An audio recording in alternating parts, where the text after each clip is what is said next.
to the advanced course of Master the Piano. I'm Isabel, your tutor, and today we're going to be at Lesson 7. We'll be doing the F major contrary motion scale, and we'll also be looking at the Bridal March song now. This is one that I'm sure you've heard of, so I hope you enjoy learning it. Hi and welcome to Lesson 7. We'll be warming up today with the F major scale. So take your thumbs and start on the F. F major contrary means you start from the Fs, G and E, A and D. Now this is a little bit different. Take your fourth finger up to the B flat, take your thumb and slide it under onto the C. This is one of the only scales that has odd fingering.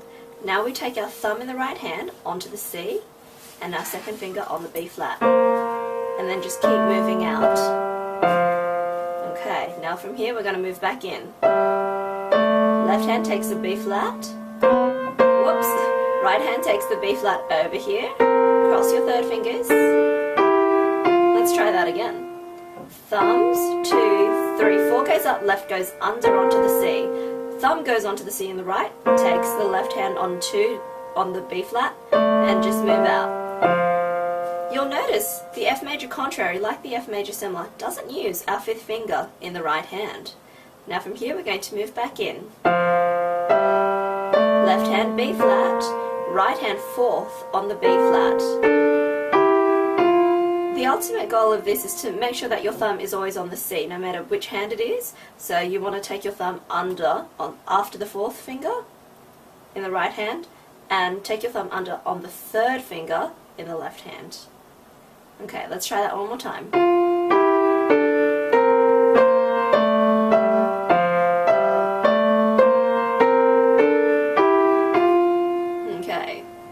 So that's our quick warm-up for today.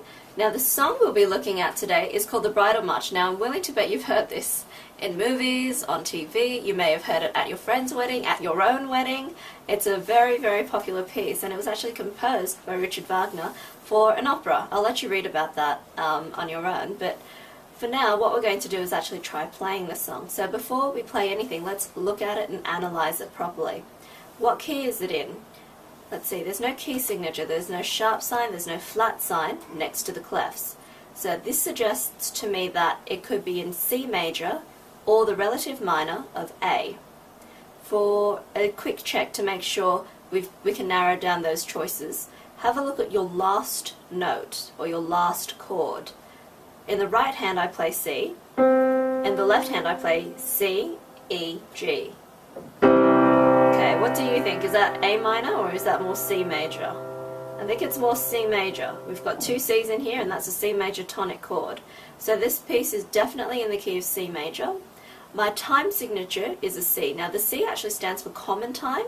This is 4 crotchet beats per bar, and sometimes it's actually written as 4/4 time, simple quadruple time. Now let's see, we start off forte, so that means we're going to start off loud, and the left hand actually starts off with the C major tonic chord for 1 count. Let's try doing the left hand first of all. We'll just do the top line of the left hand. 1, 2, 3, 4. 1, F, G, E, G for 2 counts. 1, 2. C, E, G, E, G. Now move your thumb up to the F and A. Now what we do from here is we take our second finger and we slide it up to the F sharp for 2 counts. Now we come in, we pinch our fingers in and we play F and G for 2 counts. 1, 2. Let's try that again. C chord, 1, E, G, 2, 3, 4. C, E, G. F, G for 1 count, E, G for 2, 4. F, A. F sharp A. Pinch in, F, G. Keep going, C, E, G left hand. It's the same. C, E, G, F, G, E, G, C, E, G, E, G, F, A, B, F, G, hold, C, E, G. Now we change a little bit. Take your thumb and put it up to the A, so it moves, it extends by 1 note. 1, 2, 3, 4, 1, 2, 3, 4. 1, 2, 3, 4, 1, 2, 3, 4. And what do you know? It goes back. C, E, G. 1, 2, 3, 4. 1, F, G, E, G, 3, 4. C, E, G, E, G, F, A. B, F, G for 2 counts. Slow down and C, E, G. I'm willing to bet you know the right hand already. Take your thumb in the right hand and put it onto middle C. We don't play on the first count, so we're going to start with the 1 count. So 1, 2, 3, 4, 1, 2, 3, 4. So you may have noticed I quickly changed my fingers. From having a second finger, or having a thumb here, I had to put my third finger on the D. You can do that, or if you like, you can do this. Off and extend your thumb down. Whichever method appeals to you more, whichever is more comfortable for your hand position or your hand size, that's completely fine. So I'm going to start off with my second finger on the D, my thumb on the C.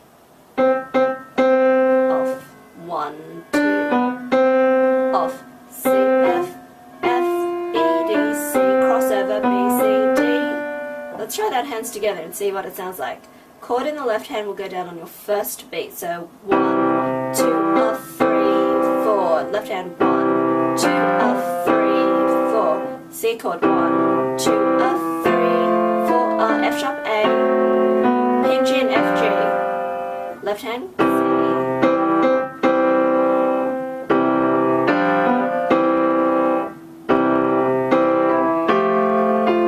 B F G.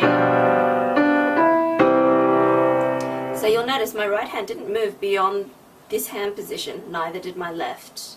Let's try that much again. C chord, C, C, C. Left hand goes down, F, G with D.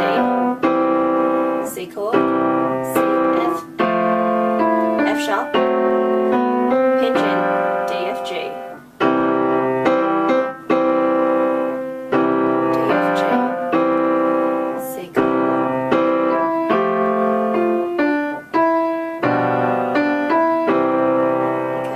Now we're on the next section. Take your fourth finger on the F, take your thumb on the A.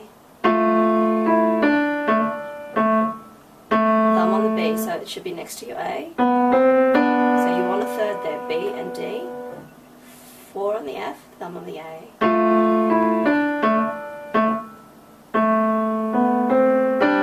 Hold the D down in the right hand with the G, take off the C and put down the B. So it will look like this. A, B, C, so G, C, D, take off the C, put down the B, and then we go back, C, E, G.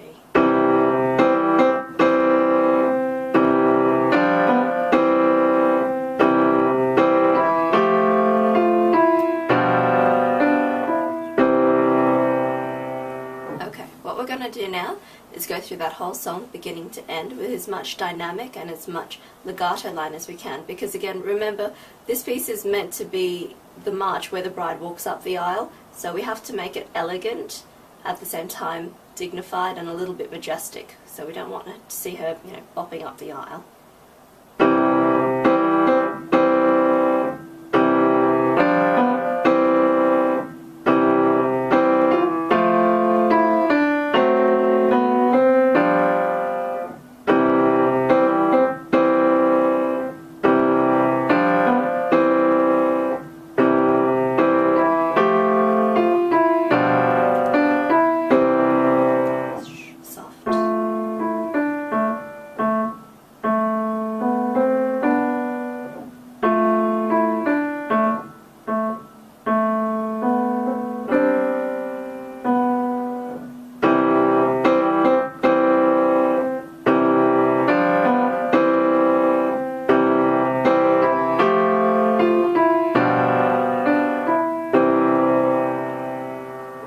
That was it. That was the Bridal March. I hope you enjoyed playing it as much as I did, and I'll see you again for Lesson 8.